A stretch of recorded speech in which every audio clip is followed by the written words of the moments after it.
Hello दोस्तों, कैसे हो आप सभी? आई होप आप सभी बहुत अच्छे होंगे। तो फाइनली एसएससी जेईई 2024 का जो रिज़ल्ट है वो आ गया। बहुत इंतज़ार कराया है इसने और इसके चक्कर में बहुत सारी कैंपेन्स हुई, बहुत सारी परेशानियाँ हुई हमें। बट फाइनली हमें पता है कि अंत भला तो सब भला। तो इसका रिज़ल्ट आ गया और आई होप कि आप सभी ने जो है रिज़ल्ट चेक कर लिया होगा। इस बार थोड़ा-सा कट ऑफ हाई गया है, आई नो, बट वो जो है सिर्फ़ देखने के लिए ही कट ऑफ हाई गया है। क्योंकि कहीं न कहीं जो है करेक्शंस बहुत ज़्यादा लगे हैं, है ना? और बहुत ज़्यादा क्वेश्चंस ऐसे थे जिनमें जो है फ्री के नंबर मिले हैं लोगों को। तो इसलिए जो है इन्फ्लेशन आप कह सकते हैं कि उन मार्क्स में जो है इन्फ्लेशन जो है वो ज़्यादा हुआ है ना? तो इसलिए जो कट ऑफ ज़्यादा लग रहा है, बट वो है नहीं, क्योंकि अभी मैं अपने रिज़ल्ट के बारे में बात करूँगा, क्योंकि ऑब्वियसली आप सबको पता है कि मैंने भी एग्ज़ाम दिया था और मेरा भी हुआ है। तो मैं आपको अभी अपने रिज़ल्ट के बारे में बात करेंगे। लेकिन उससे पहले हम लोग बात करेंगे उन दोस्तों का जिन्होंने एग्ज़ाम दिया था, जिन्हें होप थी और जिन्होंने मेहनत किया था, बट समहाउ कुछ कमियाँ रह गईं या फिर कुछ दिक्कतें हो गईं, तो वो जो है रह गए लिस्ट में आने से। उनके बारे में पहले बात करेंगे, फिर बात करेंगे कि जिनका हो गया उनके बारे में। ठीक है? तो जो भी दोस्तों का नहीं हुआ है, वो दोस्त गिव अप ना करें। और ऑब्वियसली उन्होंने बहुत मेहनत किया था, आई नो। और कहीं न कहीं जो है, ये जो आप जो समय फेस कर रहे हो, ये जो आपको इस समय जो आक्रोश दिख रहा होगा, आपको जो होता है ना कि इस टाइम पे आदमी को लगता है कि आपने सब कुछ किया, आप जो दे सकते थे आपने वो सब कुछ दिया, समय दिया, मेहनत दिया, बट नहीं हुआ।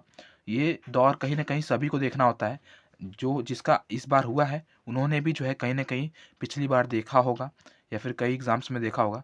तो ये सभी को फेस करना होता है और यही जो है वो पॉइंट है जिस पे जो है आपका ये डिसीज़न आएगा कि आप छोड़ते हो या फिर आगे इसको कैरी ऑन करते हो और अपने करियर को और बेहतर बना सकते हो, है ना?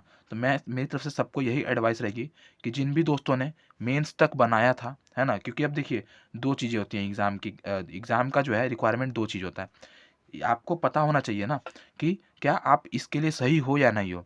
अगर आपको लग रहा हो कि नहीं, मतलब मैं 3 साल से 4 साल से कर रहा हूँ, तो एग्ज़ाम को छोड़ने का भी एक प्रॉपर टाइम होता है, जब आपको वहाँ पे गिव अप करके और अपने लाइफ़ में आगे बढ़ना होता है, क्योंकि आप सिर्फ़ एक एग्ज़ाम के लिए अपनी लाइफ़ को वेस्ट नहीं कर सकते, है ना?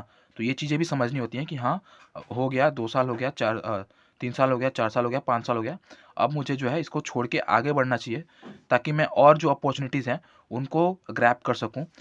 इसी के चक्कर में अपने एज और समय को वेस्ट ना करूँ, ठीक है? लेकिन अगर कोई ऐसा दोस्त है जिन्होंने सच में बहुत मेहनत की थी और जिन्होंने कहीं न कहीं मेंस तक आया था, ठीक है? जिन्होंने प्री क्वालीफाई किया, मेंस तक जो पहुँचे थे, उनके लिए मेरी तरफ से ये एडवाइस रहेगी कि भाई आपने बहुत मेहनत किया था और आप में कैलिबर है, ठीक है? आप कर सकते हो और आपको जो है एक ट्राई और देना चाहिए। आपको अगले एग्ज़ाम के लिए ज़रूर से प्रिपेयर होना चाहिए, है ना? क्योंकि है ना कि ये चीज़ें जो है आपको कोई और नहीं बताएगा, कोई नहीं कहने के लिए आएगा। सभी जो है रिज़ल्ट के बाद से बात करते हैं जिनका हुआ है उनके बारे में। जिनका नहीं हुआ उनको कोई नहीं पूछता। ये फैक्ट है ना? यूनिवर्सल ट्रुथ है। तो इसमें कोई दो राय नहीं है।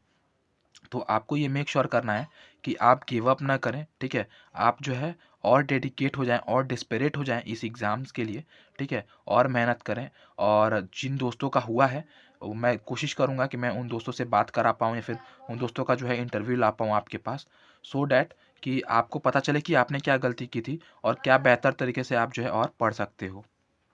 ठीक है? तो ये बात रहेगी आप लोगों की कि आप लोग जो है अभी हार मत मानिएगा और एग्ज़ाम्स को और बेहतर तरीके से डील करिए, ठीक है? ऑब्वियसली कुछ न कुछ कमी रह गई थी, इसमें कोई दो राय नहीं है। जो फैक्ट हैं उनको आपको एक्सेप्ट करना पड़ेगा, है ना? क्योंकि भाई ये चीज़ मेरे साथ भी हुई है ना? सबके साथ होती है, हर एस्पिरेंट के लाइफ़ में होती है कि आपसे कुछ एग्ज़ाम्स निकलते हैं, कुछ एग्ज़ाम्स नहीं निकलते हैं ना? तो जिनमें नहीं निकलते उनमें ऑब्वियसली आपसे कुछ कमी होगी, है ना? तो ही वो जो है चीज़ें वहाँ पे आपने उस रिक्वायरमेंट को फुलफ़िल नहीं कर पाया, है ना? तो ये चीज़ होती है, इसमें मैं मानता हूँ। और कॉम्पिटिशन में एक और चीज़ भी होता है कि आप कितने भी काबिल हो, अगर वैकेंसी 10 है तो फिर 11वें लोग को जो है साइड हटना ही पड़ेगा, है ना? तो ये भी फैक्ट है। बट मैं ये कहूँगा कि आप अगर यहाँ तक पहुँच रहे हो, अगर इतना आपने किया, तो अभी आप गिव अप मत करना और आप जो है क्या बोलते हैं, और अच्छी तरह से तैयारी करके आप जो है अगली बार सिलेक्शन ले सकते हैं या फिर अगले जो भी एग्ज़ाम्स के लिए आप प्रिपेयर हो रहे हो, उनमें सिलेक्शन ले सकते हैं। क्योंकि ऑब्वियसली ये जो एक्सपीरियंस है, वो आपको कहीं न कहीं बहुत ये होगा, बेनिफिशियल होगा अगले एग्ज़ाम्स को डील करने में, ठीक है? और जिन भी दोस्तों का हो गया, उनके लिए बहुत बहुत बधाई। वो जो है अपने जीवन में उन्होंने कुछ अच्छा काम कर लिया, कुछ ऐसा अचीव कर लिया जो वो लाइफ मतलब पूरे लाइफ टाइम जो है मतलब उसका बेनिफिट उठा सकते हैं, और उसके लिए हमेशा खुश रहेंगे वो, है ना। और अगर बात करें मेरे रिज़ल्ट की, ठीक है, तो ऑब्वियसली मैंने भी इस बार एग्ज़ाम दिया था। पिछली बार भी मैंने एग्ज़ाम दिया था, एग्ज़ाम दिया था, और यकीन मानो दोस्त, पिछली बार मेरा जो मार्क्स था प्री में, मैं इवन मेंस भी नहीं क्वालिफ़ाई कर पाया था, है ना। प्री में जो है मेरे सिर्फ़ और सिर्फ 95 मार्क्स थे, पिछली बार की बात है। और इस बार आप यकीन नहीं करोगे 2024 में, ठीक है, मतलब यकीन क्या करना है, ऑब्वियसली रिज़ल्ट आ गया है और आप सभी ने देखा भी होगा, और जो लोग मुझसे बहुत पहले से जुड़े हुए हैं उन्हें भी पता चल ही गया होगा, है ना। तो इस बार जो है मुझे CPWD मिला है ना।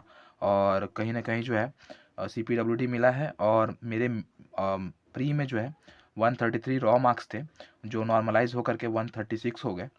और मेंस में जो है ऑब्वियसली मेंस का भी स्कोर कार्ड आया नहीं है, बट इस तरह से जो आंसर की के थ्रू जो मार्क्स बन रहे थे विदाउट करेक्शन वाले, उसमें मेरा 227 बन रहा था, है ना।